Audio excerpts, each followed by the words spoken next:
अच्छा, एक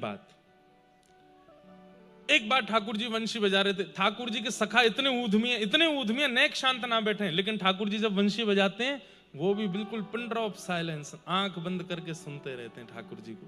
एक बार मधुमंगल बैठो तो माने देखी ठाकुर जी वंशी बजा रहे हैं, तो जैसी वंशी बजाई तो वो सब ब्रज की स्थिति मैंने बताई ना, यमुना जी रुक जाती हैं, वृक्षों में पुष्प प्रकट हो जाते हैं, फल आ जाते हैं, सब लोग बाग अपने कार्य छोड़ देते हैं, दूर दूर तक हिंसक जीव भी अपने कान उठा करके ठाकुर जी की ओर देखते हैं। आज मधुमंगल सबको देखते देखते वहां की दृष्टि गई ऊपर, और जैसे ही वहां ने ऊपर देखी तो कहा देखो आकाश मार्ग में बादल की ओट लिए मतलब पीछे छिप करके ब्रह्मा जी, शंकर जी, नारद जी, सरस्वती जी और सब 33 कोटि देवता आकाश में खड़े होकर के कान लगा करके ठाकुर जी की वंशी सुन रहे हैं। मधुमंगल ने श्रीदामा से कहा, श्रीदामा देखियो ये सब देवता खड़े हैं आकाश में। श्रीदामा ने दूसरे से कही, ऐसे करके सब में बात फैल गई। अब जब जब ठाकुर जी वंशी बजा में आकाश में देवतान के दर्शन हो में।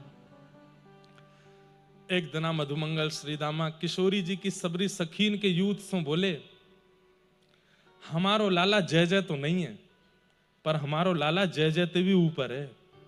बोले क्यों? बात सुनो पहले पूरी। बोले क्यों? बोले हमारो लाला जब बंशी बजावे ना आकाश में देवता प्रकट है जाए। अरे कहां तक कहें, सूर्य चंद्र भी एक साथ प्रकट हो जाते हैं ठाकुर जी की स्वर लहरियों को सुनने के लिए।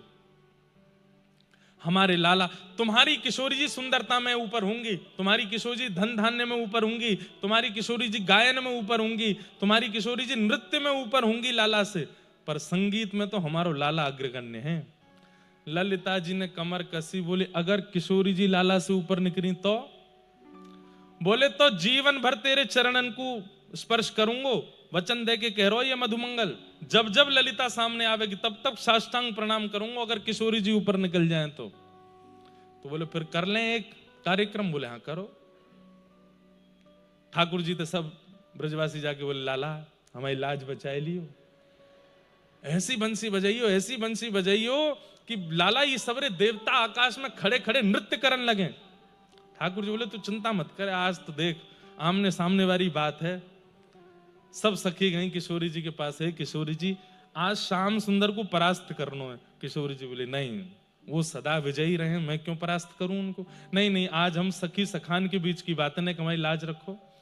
तो किशोरी जी वीणा बजाती हैं, किशोरी जी वीणा बजाती। अच्छा, अभी कुछ समय पहले रेवासा धाम में कथा थी पूज्य मल्लुक पीठ वाले महाराज जी के सानिध्य में, तो महाराज जी ने वहां पर एक कितनी सुंदर बात बताई।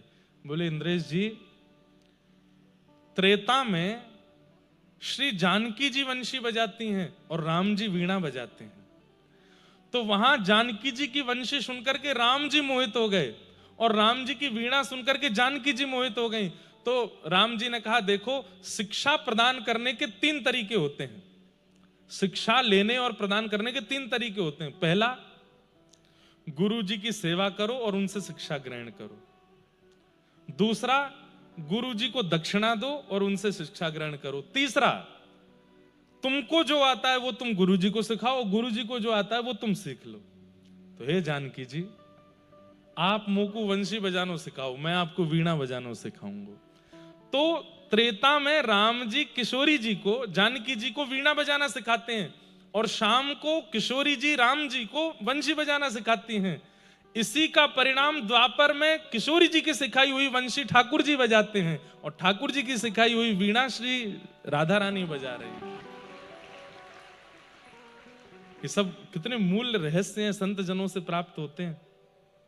किशोरी जी वीणा लेकर के आई हैं, ठाकुर जी सामने बैठे हैं। किशोरी जी और ठाकुर जी के अंदर तो प्रतिस्पर्धा नहीं है, लेकिन सखा और सखीन को जितावे हरावे की बात है।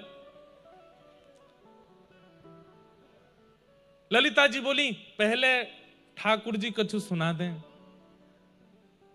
मधुमंगल सीधा बोले हैं हमारे लाला ने बंसी बजा दी तो फिर वाके बाद कछु बचेगा ही ना, हमारे लाला ने बंसी बजा दी तो फिर तुम कहीं तक दूर तक टिके ही नहीं पाओगे। बोले हम देख लेंगे कितने टिकेंगे, तुम बजाओ तो सही। ठाकुर जी ने अपने अधर पर वेणु धारण करी और महाराज यहां से प्रारंभ करते करते करते जैसे ही ठाकुर जी ने अपना मुखमंडल झुकाया और जब तेर सुनाई है, आहा, वृंदावन में आधा आकाश काला है और वहां चंद्रमा है, आधे आकाश में दिन है, वहां सूर्य है। आधे आकाश में रात्रि की निशा में जागृत होने वाले देवता खड़े हैं और आधे आकाश में जागृत अवस्था में खड़े होने वाले देवता खड़े हैं। यमुना जी स्तब्ध हो गई है, पवन बह रही है और हवा में भी चंदन की सुगंधी आ रही है। अद्भुत है, उस दृश्य का वर्णन नहीं कर सकते। ठाकुर जी की ऐसी वेणु सुन करके ललिता विशाखा भी झूमन लगी। मधुमंगल वो देख सीधामा है गई मोहित, मोहिनी चलाई दी हमारे लाला ने। अब तो हमारी लाला की जीत निश्चित है। किशोरी जी नेत्र बंद करके थोड़े थोड़े अश्रुबिंद आ रहे हैं, सुन रही हैं ठाकुर जी की वेणु को। कोई निश्चय, इसमें कोई संशय नहीं, ठाकुर जी की वेणु अद्भुत है। थोड़ी देर बाद जब ठाकुर जी ने वेणु रव विश्राम किया तो सब पूछने लगे क्यों विश्राम कर दिया, और बजाओ। पर ठाकुर जी तुरंत कहते हैं बैठ जाओ। किशोरी जी वेणु बजाएंगी, अरे नहीं वो कहा बजाएंगी, वीणा। ये किशोरी जी बंसी बजा रहे, बैठ जाओ बैठ जाओ बहन बैठ जाओ। सबने प्रार्थना करी, हे श्यामाजू अब आप बजाओ। किशोरी जी ने जैसे ही वीणा धारण की है और वीणा धारण करके अपनी कोमल उंगलियों से उसके तारों को आच्छादित किया है और जैसे ही दूसरे हस्त कमल से एक झंकार मारी है, एक झंकार में ही पूरा ब्रह्मांड झंकृत हो गया। ठाकुर जी की वेणु रव से तो आकाश में देवता प्रकट हुए थे, लेकिन किशोरी जी के एक झंकार से ब्रह्मांड का भेदन हो गया। सारे देवता पृथ्वी पर आकर के गिरे, सन्मुख प्रकट हो गए। ब्रह्मादि देवता सब हाथ जोड़ करके किशोरी जी के चरणों में वंदन करने लगे। ठाकुर जी नृत्य कर रहे हैं, विजय हो जय जय हो, हमारी श्री जी की विजय हो। और जो विजय माला थी जिसके गले में पहना थी, ठाकुर जी ने बिना श्रीदामा मधुमंगल से पूछ सीधे लेके गए किशोरी जी गले में पहनाई दी। बोले आपकी विजय हो श्री जी, आपकी जय हो। हमारी किशोरी जी जीत गए। ऐसे हमारी व्रज की लीलाओं में ठाकुर जी अनुग्रह कराते हैं।